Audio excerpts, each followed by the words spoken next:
sometimes you might have a bunch of data that you've got from measuring it, you've surveyed, you've done your experiment, some chemical experiment or something, whatever. You've got a bunch of data, X and Y coordinates.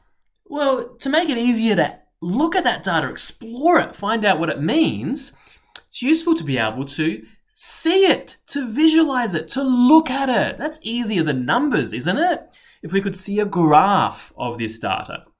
So here I have some points, and I'm first asked to plot these points on a Cartesian plane. To make life a little bit easier for you, I've already got the X and Y axis. We should label them. There's X, there's Y. This is the X axis, this is the Y axis. But at least that will save you the step of actually having to put all the numbers on and rule it up. Just because I'm nice. So we want to plot these points on this Cartesian plane. Let's do it one point at a time. The first point has an X coordinate of -3 and a Y coordinate of -5. So I start with my X. The X is -3, so I go left, 1, 2, 3. X coordinate of -3. And Y is -5. So I'm going to go down 5. 1, 2, 3, 4, 5. I go down 5 because the Y coordinate is negative. So now this here is a point. It is that point. Let's look at the next point. This also represents a point. Let's find out where that point is. The X coordinate, I'll start at my origin. The X coordinate is -1, so I go left 1. And the Y coordinate is -1, so I go down 1. So that is -1, -1. My next point is 0, 2.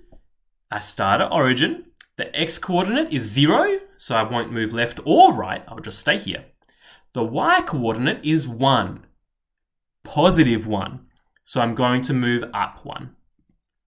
And there is a Y coordinate of 1. So this is that point. Now we've plotted all the points that I know. These ones, I don't really know everything about these points, so I'll leave them for later. But I've plotted these 3 points. Let's draw a straight line through all of these points. So I'll get my ruler out and draw a straight line. It helps if you're precise, because if you're just a little bit out in these points, then by the time you get up here, you'll be a lot out. So try to be precise with your ruling of a line and your drawing of a dot. Which point lies on the y-axis? Well, to answer that, which one of these lines is the y-axis? It is this one. This is the y-axis. You can tell because there's a y there. And which point lies on that? It is this point here. This point doesn't have a name. It doesn't have a letter, but I can list the coordinates for it. First, I list the x coordinate, and the x coordinate is 0. And then I list the y coordinate. The y coordinate is 1. Always x, then y. If you're not sure, or to help you remember, you might want to put a little x and a y above your coordinates. You don't have to, but it might help you to know which one is x and which one is y. So which point lies on the y-axis? 0, 1 in brackets lies on the y-axis. The brackets and the comma mean that this is a point. So another mathematician can look at this and be like, oh yes, 0, 1 in brackets. That is a point. The next question asks us which point lies on the x-axis. First of all, let's have a look where the x-axis is. The x-axis is the number line, the axis that has the x on it. It's this one. And where does this x-axis cross the line? Here's the line, and here's the x-axis. They seem to meet right here. And we don't have a point there yet. So let's put a point there, a dot. And we need the coordinates. The x coordinate. Think of this as a number line, right? So I've got my origin, which is 0. There's my origin. Right here in the middle. And there's -1 and -2. It's between 0 and -1. It's halfway between 0 and -1. So this is negative a half, or negative 0.5. You could also write negative 0.5. So negative a half, comma 0 lies on the y-axis. The x-coordinate was negative a half, and the y-coordinate was 0. I did not go up, I did not go down, I just stayed level. Tricky.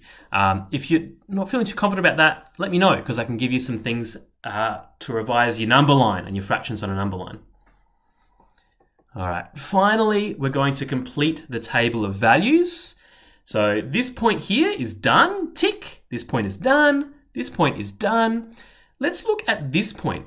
The x-coordinate is 2, but we don't know what the y-coordinate is. Well, an x-coordinate of 2 would be right about here. It would be a point on this line here. So if the x-coordinate is 2, let's go up until we meet the line. We get to this point here.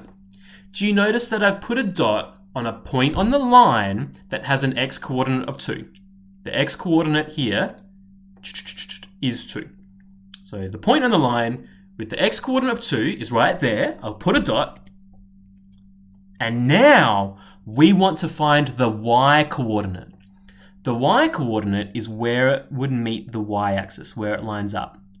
And it lines up right here at number 5. So the y-coordinate is number 5. We'll try another one. This one, we know what the y-coordinate is, but we don't know what the x-coordinate is. The y-coordinate is negative 3. So there's a 0.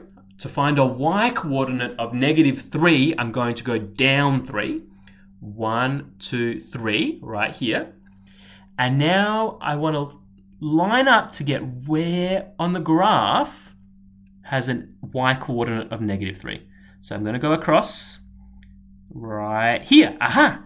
This point on the graph right here has a y-coordinate of negative 3.